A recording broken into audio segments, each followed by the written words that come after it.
Bonjour à tous. Eh bien, je vous retrouve aujourd'hui dans cette vidéo pour vous aider à choisir le conseiller immobilier avec lequel vous allez travailler pour mettre en vente votre bien immobilier.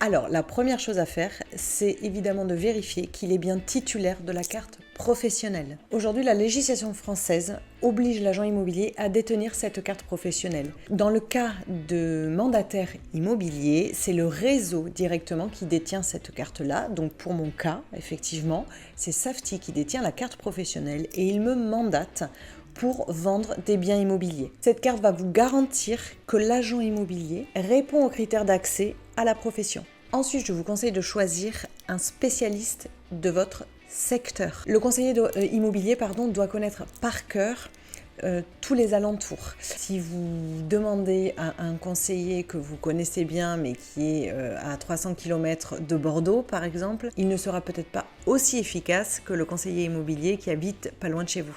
Le fait qu'il connaisse le secteur par cœur est très important parce que ça veut dire qu'il connaît les prix du marché. Il doit connaître les types de biens qui sont en vente dans votre quartier ou dans votre rue. Il doit connaître les commerces de proximité, les transports à proximité, les écoles.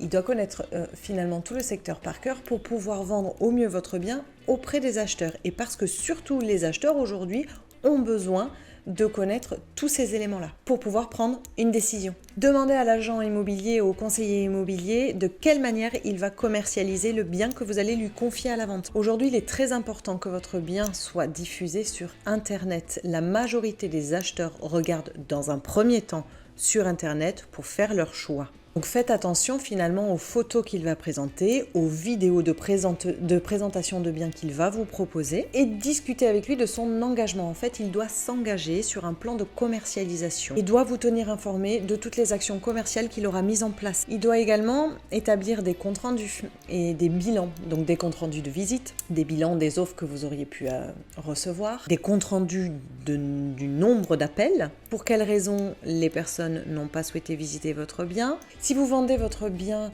dépourvu de mobilier par exemple, demandez-lui s'il est capable de produire des aménagements 3D par exemple. Parce que ces aménagements 3D en fait vont aider vos acheteurs à se projeter dans votre intérieur.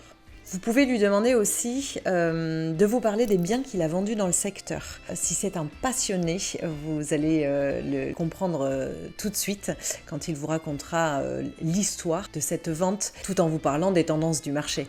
Et puis ensuite, moi je vous dirais que c'est une question de feeling aussi. Et c'est d'ailleurs, je crois, peut-être le plus important en ce qui me concerne. Le contact humain et la réactivité vont être déterminants dans votre choix. Il va falloir vous poser plusieurs questions. Voilà. Est-ce qu'aujourd'hui, j'ai envie de lui confier mon bien immobilier ? Est-ce qu'aujourd'hui, il a écouté mes besoins ? Est-ce qu'il a compris mon projet de vente ? Vous allez passer énormément de temps ensemble, en fait, donc il faut vraiment que vous vous sentiez à l'aise. Vous allez peut-être dans certains cas même lui confier vos clés parce que vous n'habitez pas le bien.